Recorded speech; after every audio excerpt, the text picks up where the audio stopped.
வேளையிலே உங்களோடு பகிர்ந்து கொள்ளும்படியாய் என்னுடைய உள்ளத்திலே எழும்பின காரியம் வேதாகமத்திலே எந்த வசனத்தில் காணப்படுகிறது அப்படின்னா, அப்போஸ்தலனாகிய பவுல் கொலேசியருக்கு எழுதின நிருபம் 1 அதிகாரம் 13வது வசனம். இந்த வசனத்தை வாசிக்கிறேன், கவனமாய் கேளுங்கள்.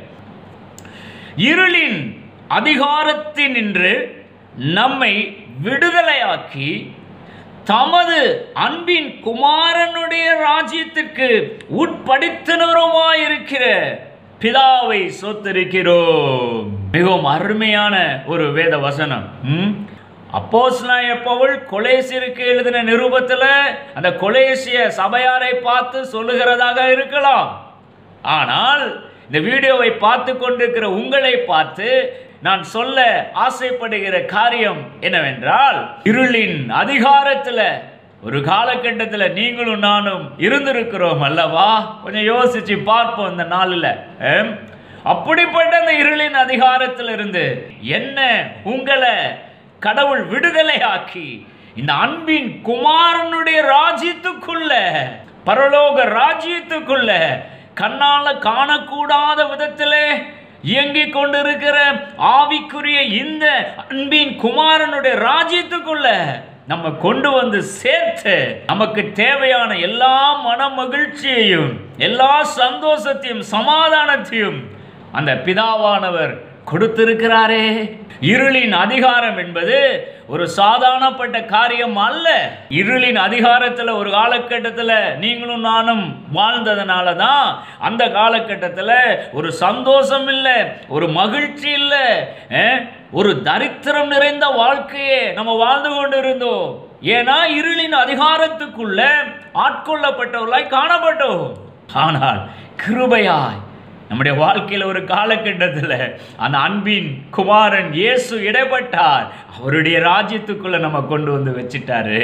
இந்த வேளையிலே உங்களோடு நான் ஃபோக்கஸ் பண்ணி காண்பிக்க விரும்புகிற ஒரே ஒரு காரியம் என்ன அப்படின்னா, அந்த இருளின் அதிகாரம் அப்படின்னு சொல்லப்பட்டிருக்கு இல்லையா, அந்த ஒரு வார்த்தையோடு தொடர்புடைய சில தகவல்களை உங்களுக்கு நான் கொடுப்பேன் என்று சொன்னால் அவைகள் மிகுந்த பிரயோஜனம் அளிக்கக்கூடியதாய் உங்களுக்கு இருக்கும் என்று நான் கருதுகிறேன்.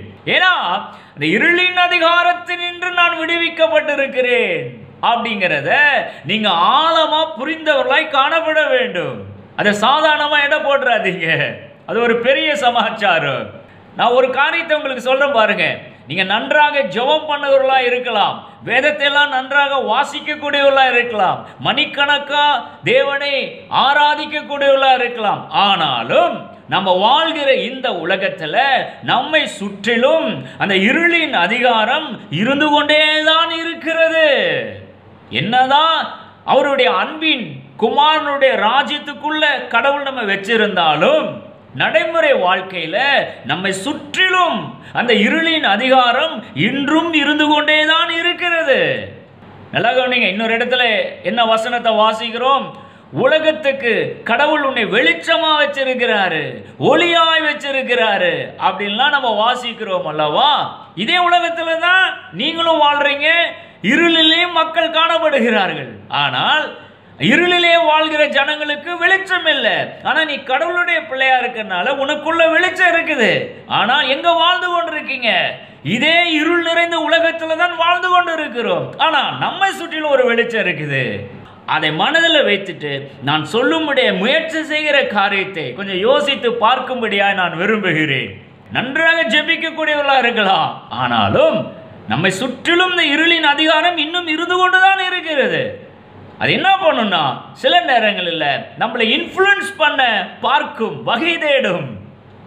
என்னதான் ஆவில நிறைந்தவர்களாய் காணப்பட்டு இருந்தாலும் நமக்கே தெரியாத விதத்தில் நிறைய நேரங்களில் அந்த இருளின் அதிகாரம் நம்ம இன்ஃப்ளூயன்ஸ் பண்ண முயற்சி செய்யும். கொஞ்சம் ஜாக்கிரதையா இருக்க வேண்டியது மிக மிக அவசியம். நல்லா தான் சார் இருந்தேன், திடீர்னு என்னாச்சுன்னு தெரியல சார், எப்படி அங்கே போனேன்னே தெரியல சார், என்ன நடந்ததுன்னு என்னால் புரிந்து கொள்ள முடியல சார், திடீர்னு பார்த்தா அப்படியே கீழே விழுந்துட்டேன் சார், கீழே போயிட்டேன் சார். ஆவிக்குரிய வாழ்க்கையில் ஸ்பிரிச்சுவல் லைஃப்பில் இங்கே உயர்ந்த ஒரு நிலைமையில் இருந்தேன் சார், காலையில் நல்லா இருந்தேன் சார், திடீர்னு என்ன ஆச்சுன்னே தெரியல சார் அப்படிங்கிற அனுபவம் பல நேரங்களில் உங்களுக்கு ஏற்பட்டு இருக்கிறதா? கொஞ்சம் யோசிச்சு பார்க்கணும். நீங்கள் என்ன நடந்திருக்கும்? அதுதான் நான் சொல்லும்படியாக முயற்சி செய்கிறேன். அதான் இருளின் அதிகாரம். திடீர்னு அதை நம்மளை இன்ஃப்ளூயன்ஸ் பண்ணிடும் பாருங்க. அந்த நொடி பொழுது டக்குன்னு நம்ம அப்படியே மாட்டிக்கொள்வோம். ஜாக்கிரதையாக இருக்கணும். ஸோ இதெல்லாம் மையமாக வச்சு ஒரு 2-3 உதாரணங்களை பார்ப்போமே. முதல் உதாரணம் யூதாஸ் காரியோத். லூக்கா 22ஆம் அதிகாரத்தை முதல்ல கொஞ்சம் ஃபோக்கஸ் பண்ணுவோம். அதிலே 2-3 உதாரணங்களை நான் காண்பிக்கும்படியாக ஆசைப்படுகிறேன். ரைட். லூக்கா 22ஆம் அதிகாரத்தில் 2லிருந்து 6 வரையிலான வசனங்களை வாட்ச் பாருங்க. எல்லாத்துக்கும் தெரிஞ்ச சமாச்சாரம் தான். யூதாஸ் காரியோத்து இயேசு கிறிஸ்துவை காட்டி கொடுக்குறான். அதான் மேட்ரு, பேக்ரவுண்ட். ஓகே. அதில் லூக்கா 22 2லிருந்து 6 வரைக்கும் மாத்திரம் முதல்ல ஃபோக்கஸ் பண்ணுங்க. ஃபோக்கஸ் பண்ணினீங்கன்னா இயேசுக்கு 12 சீசர்கள் இருந்தாங்க. இந்த 12 சீசர்களில் ஒருத்தன் தான் யூதாஸ் காரியோத்து, இல்லையா? மற்ற 11 சீசர்களும் எப்படி இயேசுவோடு நெருக்கமாக இருந்தார்களோ அதே போல தான் அந்த யூதாஸ் காரியோத்தும் இருந்திருக்கிறான். ஆனால் அன்பார்ச்சுனேட்டா எதிர்பாராத விதத்தில் அந்த வசனத்தை வாட்சி பார்த்தீங்கன்னா லூக்கா 22:3 வாட்ச் பார்த்தீங்கன்னா சாத்தான் யூதாஸ் காரியத்துக்குள் புகுந்தான் அப்படிங்கிற வார்த்தையை அங்கே பார்க்கலாம். இருளின் அதிகாரம் இன்ஃப்ளூயன்ஸ் பண்ணி இருக்குது யூதாஸ் காரியத்தை. விளைவு என்ன? உடனே அவன் மைண்ட்லாம் மாறுது. ஆஹா, இயேசுவை காட்டி கொடுத்தா என்ன? உடனே ஓடுகிறான். எங்க ஓடுறான்? அடுத்த வசனம், பிரதான ஆசாரியர்களிடத்துல போறான், சேனை தலைவர்களிடத்துல போறான். சேனை தலைவர்களே, பிரதான ஆசாரிகளே, இயேசு எனக்கு தெரியும், அந்த இயேசுவை நான் காட்டி கொடுக்கிறேன், உங்களுக்கு என்ன பண்ணணும் நான் சொல்லுங்க அப்படின்னு ஆலோசனை பண்ண ஓடிட்டான் யூதாஸ் காரியோத்து. ஆலோசனை பண்ணுகிறார்கள். அவர்களும் இவனோட ஆலோசனை பண்றாங்க. சரிப்பா, நீ காட்டி கொடுக்கிறேன்னு சொல்ற, வெரி குட், எங்களுக்கு ரொம்ப சந்தோஷம். உனக்கு எவ்வளவு காசு வேணும்? காசு வாங்குறதுக்கு அந்த ஸ்டேஜுக்கு போயிட்டான். பணம் கொடுக்க முற்படுகிறார்கள். பணம் கொடுக்க உடன்பட்டார்கள். ஆமா, எனக்கு இவ்வளவு காசு வேணும்னு டிமாண்ட் பண்றான். ஆளு 20 வெள்ளி காசை டிமாண்ட் பண்ணியிருக்கிறான். பாருங்க எப்படி நகர்த்தப்படுகிறான். இருளின் அதிகாரம் எப்படி இன்ஃப்ளூயன்ஸ் பண்ணுகிறது யூதாஸ் காரியோத்தை. அடுத்த ஸ்டேஜுக்கு எங்க போற? 6வது வசனம், எப்படா சான்ஸ் கிடைக்கும் இயேசுவை காட்டி கொடுத்தலாம் அப்படிங்கிற ஒரு முயற்சியில யூதாஸ் காரியோத்தை ஈடுபடுகிறான்.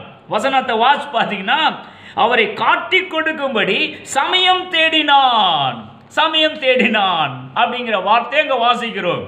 அப்போ இந்த வேத பகுதியில எப்படி நீங்க புரிந்து கொள்ளலாம் அப்படின்னா 12 சீசர்களோட ஒருத்தன் யூதாஸ் காரியோத்து, இல்லையா? இயேசுவோடு அவர்கள் எப்படி அந்யோன்யமா ஐக்கியமா இருந்தார்களோ அதே போலதான் இந்த ஆளும் இருந்திருக்கிறான். ஆனா திடீர்னு என்னாச்சுன்னு தெரியல, சாத்தான் புகுகிறான் அவனுக்குள். சாத்தான் புகுந்து விட்டான்னு உடனே ஒரு மனித ரூபத்தில் வந்து அவனுக்குள்ள அப்படியே போயிட்டான் அப்படிங்கிற மாதிரி கற்பனை பண்ண வேண்டாம். இருளின் அதிகாரம், அதான் நான் சொல்லும்படியா முயற்சி செய்கிறேன். இருளின் அதிகாரத்துக்குள் இன்ஃப்ளூயன்ஸ் பண்ணப்படுகிறான். அந்த தாக்கம் இவனுக்குள்ள வருகிறது. ஆலோசனை பண்றான், பணம் வாங்கிக்கிறேன் அப்படின்னு உடன்படுகிறான், சமயம் தேடுகிறான் காட்டி கொடுக்க. ஸ்டெப் பை ஸ்டெப்பா அப்படியே இவன் நகர்த்தப்படுகிறான். இந்த உதாரணத்தை நான் இந்த விதத்தில் எக்ஸ்பிளைன் பண்ணும்போது உங்கள் வாழ்க்கையை இங்கே ஃபிட்டின் பண்ணி கொஞ்சம் யோசிச்சு பாருங்க. எந்த காலகட்டத்தில் நல்லா பீக்கில் இருந்திருப்பீங்க ஒரு நாள், குறிப்பிட்ட ஒரு நாளில், உதாரணமாக சொன்னால் நல்லா புரியும். ஒரு குறிப்பிட்ட நாளில் நல்லா ஜெபம் பண்ணி நல்லா ஆராதனையெல்லாம் பண்ணி நல்ல மனமகிழ்ச்சியோடு காலையில் ஆஃபீஸுக்கு வெளியில் போயிருப்பீங்க. சாயந்தரம் டல் அடித்து வந்திருப்பீங்க. கொஞ்சம் யோசிச்சு பாருங்க. இப்போ அந்த சீன் எல்லாம் என்னடா நடந்திருக்கும் அந்த காலகட்டத்தில்? ஓஹோ, காலையில் நல்ல ஸ்பிரிட்ஃபுல்லாக போகணும், நம்மளே தெரியாமல் இருளின் அதிகாரத்துக்குள்ளே நம்ம மாட்டிக்கிட்டோமா? ரைட்டு. அதனால தான் ஈவினிங் வீட்டுக்குள்ளே வரும்போது அப்படியே நொந்து போய் சோர்ந்து போய் நம்ம அந்த நாட்களில் வந்திருக்கிறோம் அப்படிங்கிறது இப்போ உங்களால் புரிந்து கொள்ள முடியும். கொஞ்சம் யோசிச்சு பாருங்க. ஆகவே இருளின் அதிகாரம் என்பது ஒரு சாதாரணப்பட்ட காரியம் இல்லை. பாருங்க, எப்பேற்பட்ட மனிதனையும் அமைக்கிடும். ஆனால் நம்ம வினா உள்ளவர்களாக, ஜாக்கிரதை உள்ளவர்களாக காணப்பட வேண்டும். ஓகே, 2வது உதாரணம் இதே லூக்கா 22ஆம் அதிகாரத்தில் 31லிருந்து 34 வரையிலான வசனங்களை வாட்சி பாருங்க. சீமோன் பேதுரு மறுதலித்து விடுகிறான், இல்லையா? தெளிவா சொல்றாரு இயேசு சீமோன் பேதுருவை பார்த்து, அப்பா நீ என்ன மறுதலிக்க போற எப்படின்னா சாத்தான் ஏற்கனவே என்னிடத்துல உத்தரவு பெற்றுக் கொண்டான் அப்படின்னு இயேசு சொல்றாரு. அந்த ஒரு வசனத்தை வாசிக்கிறேன், கவனமாய் கேளுங்கள். லூக்கா 22ல தான் இருக்கிறோம். 31வது வசனம், 31 34 அதில் 31 வாசிக்கிறேன். பின்னும் கர்த்தர், சீமோனே சீமோனே, இதோ கோதுமையை சுலகினால் புடைக்கிறது போல சாத்தான் உங்களை புடைக்கிறதுக்கு உத்தரவு கேட்டுக்கொண்டான். சாத்தான் உத்தரவு கேட்டுக்கொண்டான், என்கிட்ட பர்மிஷன் வாங்கிட்டான் அப்படிங்கிறார் இயேசு. ஆனா அடுத்த வசனம், நானோ உன் விசுவாசம் ஒளிந்து போகாதபடிக்கு உனக்காக வேண்டிக் கொண்டேன். உன் விசுவாசம் ஒளிந்து போயிடக்கூடாது, நான் வேண்டிக் கொண்டேன்ப்பா அப்படின்னு பேதுருவை பார்த்து ஸ்பெசிஃபிக்கா சொல்றாரு. நல்லா கவனிங்க, 12 சீசர்கள் முதல் கேஸ்ல யூதாஸ் காரியோத் ஸ்பெசிபிக் கேண்டிடேட், அந்த இருளின் அதிகாரத்தினால் இன்ஃப்ளூயன்ஸ் பண்ணப்படுகிறான். ஓகே, இந்த ரெண்டாவது கேஸ்ல அதே 12 சீசர்கள் சீமோன் பேதுரு, இந்த இண்டிவிஜுவல் கேண்டிடேட்டை ஃபோக்கஸ் பண்ணுங்க. இவன் இந்த இருளின் அதிகாரத்தினால எப்படி இன்ஃப்ளூயன்ஸ் பண்ணப்படுகிறான் அப்படிங்கிறத நீங்க கவனிக்க வேண்டும். நீ மறுதலிக்க போறப்பா, சாத்தான் என்னிடத்துல பர்மிஷன் வாங்கி கொண்டான், ஆனா உன் விசுவாசம் ஒளிந்து போகாதபடிக்கு நான் ஜெபம் பண்றேன் அப்படின்னு இயேசு சொல்றாரு. ஒழுங்கா இருக்க வேண்டியதானே? சரிங்கய்யா, ஜெபம் பண்ணுங்கய்யா, நான் அப்படி எதுவும் மறுதலிக்க கூடாதையா அப்படின்னு சொல்லி இருக்கணும்ல. ஆனா நல்லா கவனிங்க, அடுத்த வசனம். அதற்கு சீமோன் பேதுரு, ஆண்டவரே, காவலிலும் சாவிலும் உம்மை பின்பற்றி வர ஆயத்தமா இருக்கிறேன். என்ன இப்படி சொல்லிட்டீரு? காவலிலும் சாவிலும் உம்மை பின்பற்றி வர நான் ஆயத்தமா இருக்கிறேன். அதெல்லாம் ஒண்ணு நான் நடக்காத என் வாழ்க்கையில. என்ன ஆண்டவரே இப்படி சொல்லிட்டீங்க என்னை பத்தி? உங்களை போய் நான் மறுதளிப்பேனா? என்ன ஆண்டவரே இப்படிலாம் என்ன யோசிச்சிட்டீங்க? காவலிலும் சாவிலும் உங்களை மறுதளிக்கவே மாட்டேன் ஆண்டவரே அப்படின்னு சொன்ன ஆளு சீமோன் பேதுரு. அந்தோ பரிதாபம், இயேசு காட்டி கொடுக்கப்பட்டு அப்படியே அந்த பிரதான ஆசாரியனுடைய அரண்மனைக்குள்ள போறாரு. போயிட்டு அதுக்கப்புறம் நடக்கிற இன்சிடென்ட்டை பார்த்தீங்கன்னா, இதே லூக்கா 22ஆம் அதிகாரத்தில் 56வது வசனத்தை வாசிங்கன்னா, சாதாரண வேலைக்காரி, சர்வன் கேள், ஒரு வேலைக்காரிக்கு முன்னால அந்த இயேசுலாம் எனக்கு தெரியாது அப்படின்னு மறுதலித்து விட்டான். யார்? இந்த பேதுரு. லூக்கா 22:33 லூக்கா 22:56 ஒன்னா வச்சு பாருங்க. லூக்கா 22:33 ஐயா சொல்றாரு, ஆண்டவரே, காவலிலும் சாவலிலும் உம்மை பின்பற்றி வர ஆயத்தமா இருக்கிறேன். எவ்வளவு விசுவாசமா அறிக்கை பண்ணுகிறான். என்னாச்சு? இடையில வேலைக்காரிட்ட போய், அப்பொழுது ஒரு வேலைக்காரி அவனை நெருப்பண்டையில் உட்கார்ந்து இருக்க கண்டு அவனை உற்று பார்த்து, இவனும் அவனோடு இருந்தான் என்றான். அதற்கு அவன், சிறியே, அவனை அறியேன் என்று மறுதளித்துட்டான். அப்புறம் 3 முறை மறுதளிக்கிறான், சேவை கூவுகிறது. அது different story. So point to be focus என்னன்னா, இங்கே இப்படி சொன்ன ஆளுக்கு இந்த இடத்துல என்னையா ஆச்சு? அதுதான் சொல்லுகிறேன், இருளின் அதிகாரம் எப்படி இன்ஃப்ளூயன்ஸ் பண்ணுகிறது. இப்படிதான் நம்மளுக்கே தெரியாது, பார்த்துக்குங்க. திடீர்னு இந்த இருளின் அதிகாரத்துக்குள்ள நம்ம இன்ஃப்ளூயன்ஸ் பண்ணப்பட்டு விடுவோம். அப்ப என்ன நடக்கும் அப்படின்னா, நம்மளே அறியாம எங்கேயோ ஒரு ட்ராப்ல போய் நம்ம மாட்டிக்கொள்வோம். ஜாகிரதையா இருக்க வேண்டியது மிக மிக அவசியம். அப்போ இந்த விதத்துல இன்ஃப்ளூயன்ஸ் பண்ணக்கூடிய முழு அதிகாரத்தையும் பெற்றிருக்கிற இந்த இருளின் அதிகாரம் அப்படிங்கிற ஒரு சமாச்சாரத்திலிருந்து அந்த கடவுள் என்னை விடுதலையாக்கி அன்பின் குமாரனுடைய ராஜ்யத்துக்குள்ளே என்ன உட்கார வச்சிருக்கிறாரு அப்படின்னு இப்ப நீங்க யோசிச்சு பார்க்கணும். கொலைசியர் 1:13. இன்னொரு 3வது உதாரணமா இன்னொன்றையும் இங்கேயே நான் காண்பிக்கும்படியா விரும்புகிறேன். என்ன அப்படின்னா, 52, 53 ஆகிய 2 வசனங்களை வாட்சி பாருங்க. லூக்கா 22, 52, 53. இயேசுவை பிடிச்சிடுறாங்க. அப்போ இயேசு வாயை திறந்து ஒரு வார்த்தையை சொல்றாரு பாருங்க. அந்த வார்த்தையை கூர்ந்து கவனிக்கணும். இந்த இருளின் அதிகாரம் அப்படிங்கிறத இன்னும் சப்ஸ்டான்ஷியேட் பண்ணக்கூடிய விதத்துல இயேசுவை பிடிச்சிடுறாங்க அந்த கெத்செமனே தோட்டத்தில். அப்போ இயேசு வாயை திறந்து ஒரு வார்த்தையை சொல்றாரு. அதை வாசிக்கிறேன் பாருங்க. லூக்கா 22:53 என்ன சொல்றாரு? நான் தினந்தோறும் தேவாலயத்தில் உங்களுடனே கூட இருக்கையில் நீங்கள் என்னை பிடிக்க கை நீட்டவில்லை. இதுவோ உங்களுடைய வேலையும் அந்தகாரத்தின் அதிகாரமாயிருக்கிறது சொல்றாருல. எவ்வளோ நாள் தேவாலயத்தில் ஜன திரளுக்கு முன்னால நின்று நான் உபதேசம் பண்ணி கொண்டு இருந்தேன். அப்பெல்லாம் என்னை நீங்க கைது பண்ணல, அப்பெல்லாம் நீ என்ன ஒன்றும் பிடிக்கல. ஆனா இப்ப என்ன ஆச்சு? இப்ப மட்டும் ஏன் வந்து என்னை கைது பண்ற? எனக்கு தெரியும் அப்படின்னு சொல்லிட்டு சொல்றாரு. இது உங்களுடைய வேலையும் அந்தகாரத்தின் அதிகாரமா இருக்கிறது அப்படின்னு சொல்றாரு. எந்த நேரத்தில் அந்த இருளின் அதிகாரம் இன்ஃப்ளூயன்ஸ் பண்ணும் அப்படின்னு சொல்லவே முடியாது. பார்த்துக்கங்க. அதை தான் இந்த இடத்துல நம்ம பார்க்க வேண்டியது அவசியமாக இருக்குது. இன்னும் ஒரு தகவல் இங்கே நீங்கள் என்ன பார்க்கலாம் அப்படின்னா, யூதாஸ் காரியோத்து இயேசுவை முத்தத்தினால் காட்டி கொடுத்தான் அப்படின்னு இருக்கு இல்லையா. அப்போ முத்தம் செய்து காட்டி கொடுக்கிற அளவுக்கு அந்த இருளின் அதிகாரம் இந்த யூதாஸ் காரியோத்தை அந்த அளவுக்கு இன்ஃப்ளூயன்ஸ் பண்ணினது அப்படிங்கிறத நீங்க கூர்ந்து கவனிக்க வேண்டியது மிக மிக அவசியம்.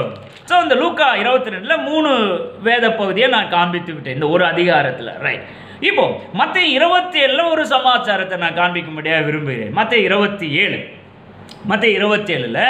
இந்த யூதாஸ் காரியோத்து 4 கொண்டு செத்தான் அப்படின்னு இருக்குல்ல. தூக்கு மாட்டிட்டாங்க, தற்கொலை பண்ணிட்டான். நல்லா கவனிக்கணும். முதல்லையே அந்த இருளின் அதிகாரத்துக்குள்ள அவன் மாட்டிக்கிட்டான். ஆலோசனை பண்ணுகிறான். 30 வெள்ளிக்காசு நான் காட்டி கொடுத்துறேன் இயேசுவே அப்படின்னு சொல்லிட்டு சமயம் தேடிட்டே இருக்கிறான். கெட்சமனே தோட்டத்தில் முத்தம் செய்து காட்டி கொடுத்துட்டான். அதுக்கப்புறம் அவன் 4 கொண்டு செத்தான், தற்கொலை பண்ணி கொண்டு செத்தான் அப்படின்னு வேத வசனம் சொல்லுது. மத்தேயு 27 அதிகாரம் 1 5 வரையிலான வசனங்களை வாசிச்சு பார்த்தீங்கன்னா தெரியும். ஏன் 4 கொண்டு செத்தான், தற்கொலை பண்ணி செத்தான் அப்படின்னா நீங்க ஒரு காரியத்தை தெரிந்து கொள்ளணும். அவன் என்ன நினைச்சிருக்கிறான், ஆமா காட்டி கொடுக்கறதுனால என்ன ஒரு பெரிய சமாச்சாரம் நடந்துட போகுது அப்படிங்கிற மாதிரி தான் நினைச்சிட்டு காட்டி கொடுத்து இருக்கிறான். அவனுக்கு அதில் இருக்கிற சீரியஸ்னஸ் என்னன்னு தெரியல. பாருங்க, இந்த அளவு சிலுவை மரணத்துக்கு நேராக இயேசு தள்ளப்படுவார் அப்படின்னு எல்லாளவும் இந்த யூதாஸ் காரியத்து கனவுல கூட நினைச்சு பார்த்திருக்க மாட்டான். பாருங்க, அதுதான் அந்த இருளின் அதிகாரம். இப்படிதான் இன்ஃப்ளூயன்ஸ் பண்ண ஒரு மனிதனை. உள்ள கால் எடுத்து முதல் ஸ்டெப் வைக்கும் போது ஒண்ணுமே தெரியாது. என்ன அது ஒன்றும் தெரியல, வித்தியாசம் இல்லை. அன்பின் ராஜ்யத்துக்கும் இருளின் அதிகாரத்துக்கும் வித்தியாசமே இல்லையே. ஓகே, உள்ள மூழ்கிதான் பார்ப்போமே அப்படின்னு காலை எடுத்து வைப்போம். கடைசியில் பார்த்தீங்கன்னா தான் உங்க வாழ்க்கையை அழிச்சு சின்ன பின்னமாக்கி சீரழித்து விடும் இந்த இருளின் அதிகாரம். we have to be doubly careful. அதான் இங்க நடக்குது பாருங்க. கொஞ்சம் கூட யோசிச்சே பார்த்திருக்க மாட்டான் யூதாஸ் காரியோத்து. இந்த அளவு சிலுவை மரணத்துக்கு நேராக இவர் தள்ளப்படுவான்னு சொல்லிட்டு சிலுவை மரணம் அப்படின்னு தீர்ப்பு எழுதின பிறகு இவன் மனசு அப்படியே பதைக்குது. என்ன பண்றதுன்னே தெரியல. அந்த ஒரு வசனத்தை வாசிக்கிறேன் பாருங்க. மத்தேயு 27:2. அப்பொழுது அவரை காட்டி கொடுத்த யூதாஸ் அவர் இயேசு மரண ஆக்கினைக்குள்ளாக தீர்க்கப்பட்டதை கண்டு மனஸ்தாபப்பட்டு அந்த 30 வெள்ளிக்காசை பிரதான ஆசாரிடத்துக்கும் மூப்பரிடத்துக்கும் திரும்ப கொண்டு வந்து, அப்புறம் வாசிக்கொள்ளுங்க, குற்றமில்லாத ரத்தத்தை நான் காட்டி கொடுத்துட்டேன்னு சொல்லிட்டு அந்த 30 வெள்ளிக்காசை தூக்கி தேவாலயத்தில் எரிந்து விட்டு 4 கொண்டு செத்தான் அப்படின்னு அந்த வசனம் சொல்லுது. இதுதான் எண்ட் ரிசல்ட். அப்போ இந்த இன்சிடென்ட்டை வச்சு உங்களுக்கு, இந்த வீடியோவை பார்த்து கொண்டிருக்கிற உங்களுக்கு நான் சொல்லும்படியா விரும்புகிற காரியம் என்னன்னா, இந்த இருளின் அதிகாரம் அப்படிங்கிற ஒரு காரியத்துக்குள்ள நீங்க மாட்டிட்டீங்கன்னா, இந்த இருளின் அதிகாரம் அதிகமாக உங்க வாழ்க்கையில இன்ஃப்ளூயன்ஸ் பண்ண இடம் கொடுத்துட்டீங்கன்னா எண்ட் ரிசல்ட் பேத்தட்டிக்காக போய்விடும், மிகவும் வேதனைப்படத்தக்க அளவுக்கு போய்விடும் என்ற ஒரு தகவலை மனதின் ஆழத்தில் பதிய வைத்துக் கொள்ளுங்கள். ஏன்னா இந்த இருளின் அதிகாரங்கிறது ஒரு பிசாசின் சக்தி, சாத்தானினுடைய சக்தி.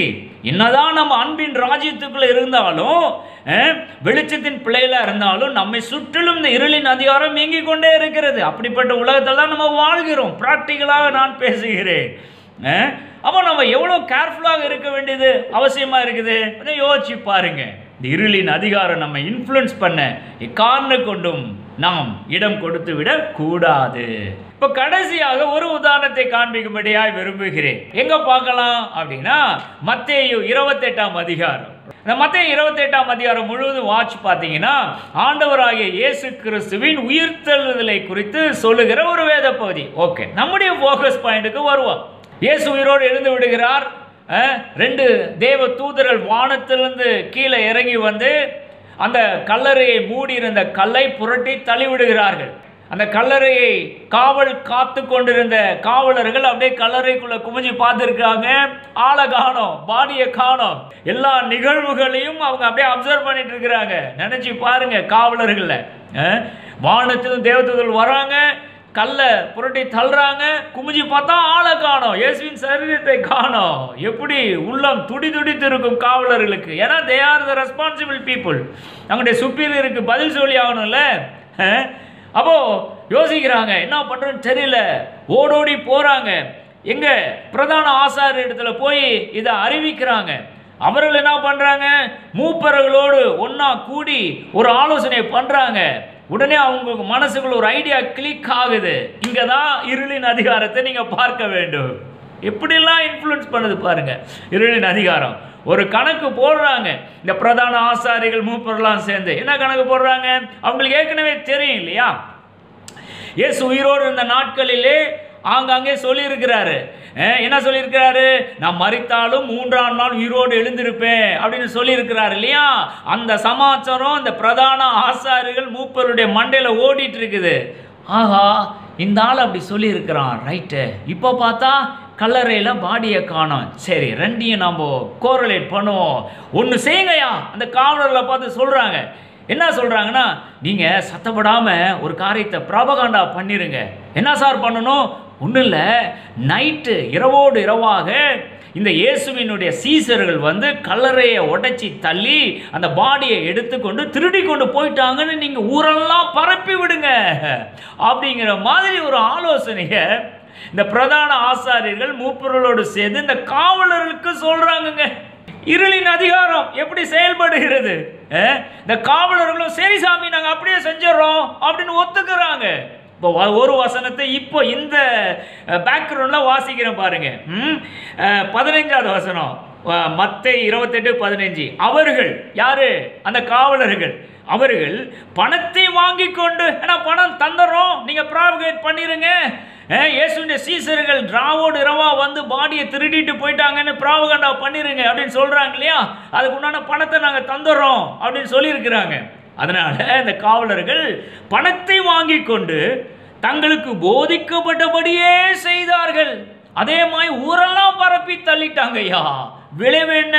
அடுத்த வார்த்தை, இந்த பேச்சு யூதருக்குள்ளே இந்நாள் வரைக்கும் பிரசித்தமாயிருக்கிறது. எந்நாள் வரைக்கும்? அந்த 1ஆம் நூற்றாண்டு காலகட்டம் வரைக்கும், AD 70 என்று வைத்துக் கொள்ளலாம். ஏன்னா மத்தேயுங்கிற ஆதர் தானே இந்த காரியத்தை எழுதுகிறாரு. கிட்டத்தட்ட அந்த 1ஆம் நூற்றாண்டு AD 70, 60, 70 போல நம்ம வைத்து பார்க்கலாம். இந்த பேச்சு யூதருக்குள்ளே இந்நாள் வரைக்கும் பிரசித்தமாயிருக்கிறது அப்படின்னு இந்த வேத வசனத்தை இப்போ நம்ம வாசிக்கிறோம். அப்போ அவங்களாம் யோசிச்சு பார்த்துருப்பாங்க. பல மக்கள், அந்த ஜனத்திரள் எப்படி யோசிச்சிருக்கும்? ஆமாமா, இந்த காவலர்கள் சொல்றது உண்மையா இருக்கும்பா. ஆமா ஆமா, சீசர்கள் வந்து ராவோடு ராவா திருடிட்டு போயிட்டாங்க உடம்ப. கரெக்டு, இந்த காவலர்கள் சொல்றது கரெக்டு தான். இவங்க தானே காவல் காத்து இருக்கிறாங்க அந்த கல்லறைய. அப்ப இந்த ஆட்கள் சொல்றது கரெக்டு தான் அப்படின்னு நம்பிக்கொண்டு இருந்தார்கள். யூதருக்குள்ளே இந்த பேச்சு இந்நாள் வரைக்கும் பிரசித்தமா இருக்கிறது. பாருங்க, இருளின் அதிகாரம். இந்த காரியமே அந்த யூதர்கள் உயிர்த்தெழுந்த இயேசுவை விசுவாசியாதபடிக்கு ஒரு காரணியாக இந்த ஒரு காரியமும் அமைந்து விட்டு இருந்தது அல்லவா? That is the point I want to focus here. இருளின் அதிகாரம் எப்படி கிரியை செய்யுது பாருங்க. பிரதான ஆசாரிகள் மூப்பர்கள் ஆலோசனை பண்றாங்க, காவலர் இடத்துல காசு கொடுக்குறாங்கிறாங்க. அப்ப எல்லாரும் கூட்டு களவாணிகளும் ஆகிறாங்க. இருளின் அதிகாரம் செயல்படுது இந்த கூட்டு களவாணிகளுக்குள்ள. அப்படித்தானே சொல்லணும், வேற எப்படி சொல்லணும்? இப்படிதான் இந்த இருளின் அதிகாரம் கிரியை செய்கிறது பாருங்க. இந்த வீடியோவை பார்த்து கொண்டு உங்களை பார்த்து சொல்லுகிறேன், நாம வாழ்கிற இந்த காலகட்டத்திலும் கூட இந்த இருளின் அதிகாரம், இந்த உயிரோடு இயேசு எழுந்துட்டாரு, இப்ப நம்மளோடு வாழ்கிறாரு அப்படிங்கிறத நம்ப மறுக்கிறது. இருளின் அதிகாரம் செய்கிற வேலை அது. ஸோ நான் காண்பித்த இந்த வேத பகுதிகள் எல்லாம் உங்கள் மனதில் வச்சுட்டு, இப்போ நீங்கள் கொலோசியர் 1:13 மறுபடியும் ஒருக்க வாசித்து பாருங்கள்.